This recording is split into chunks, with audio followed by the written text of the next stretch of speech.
Welcome to my YouTube channel.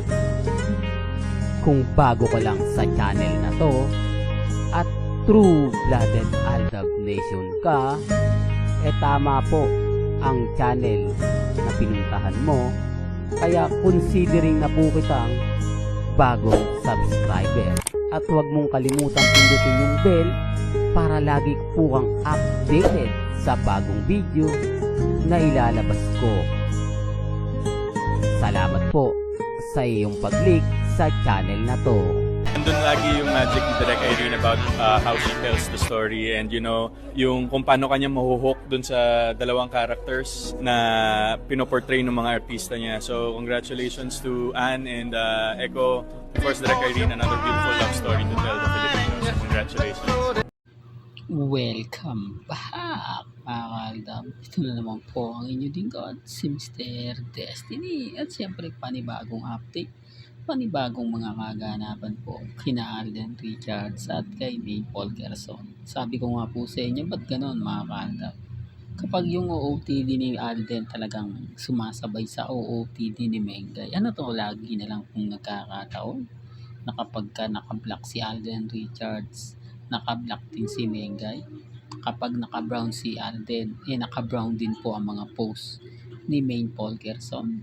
Siyempre mga kaaldab, dito na lang po tayo sa totoo.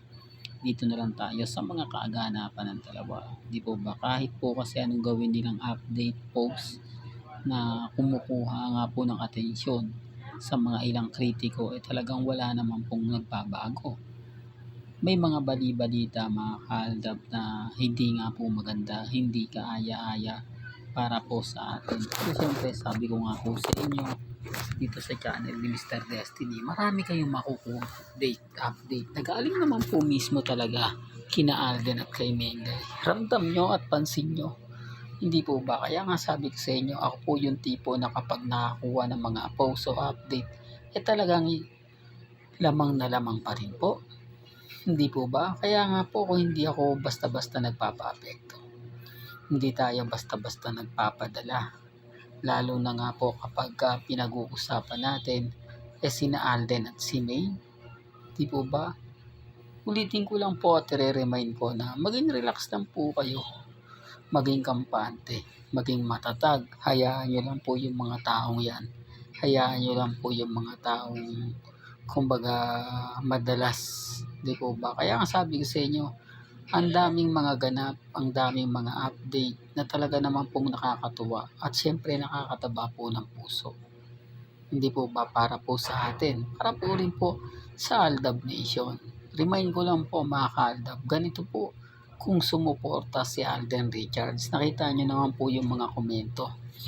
At syempre latest naman po yung mga ina-update natin. Kung ano yung mga nangyayari po kay Alden at kay Mengay.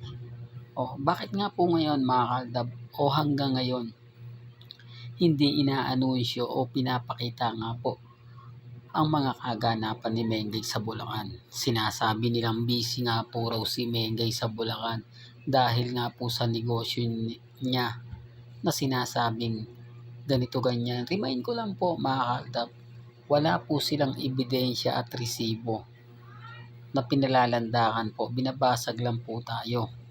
Hindi po ba? Kasi maraming mga tao pa rin po mga kaaldab na apektado. Gaya na sinasabi natin, sinasabi ng army na wala na raw pong kwenta si Mengay.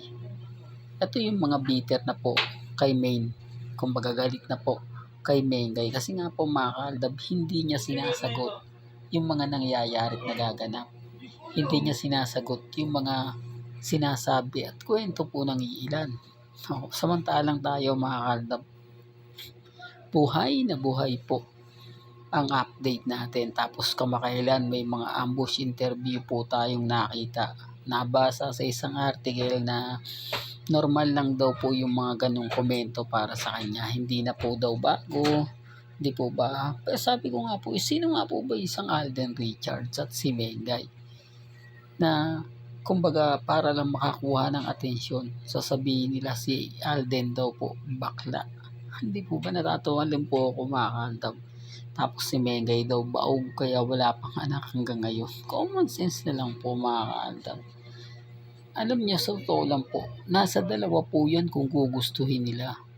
Hindi na po tadhana pa maglalagay niyan para magkaroon po ng mga issue.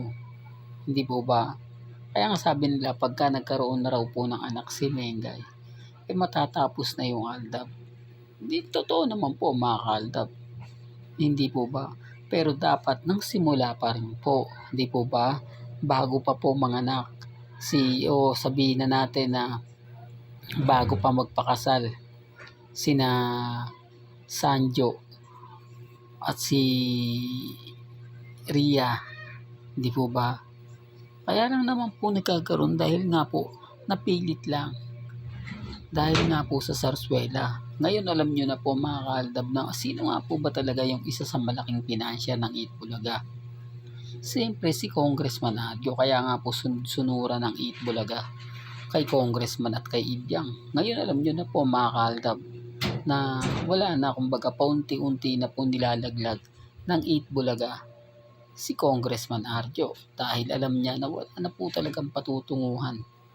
Kaya doon sa mga bitter nga po, sa mga guilty, sa mga apektado, sa mga naiinis, wala na po kayong magagawa kundi tanggapin ang katotohanan. Di po ba? Na sina Alden at si Mengay pa rin po ang totoong may relasyon. Kasi kahit kalimutan nila o sabihin nila na hindi rin po maganda, may mga bagay-bagay po mga kaaldab na maging kampante lang po kayo. Maging relax. Hayaan nyo lang po yung mga bitter.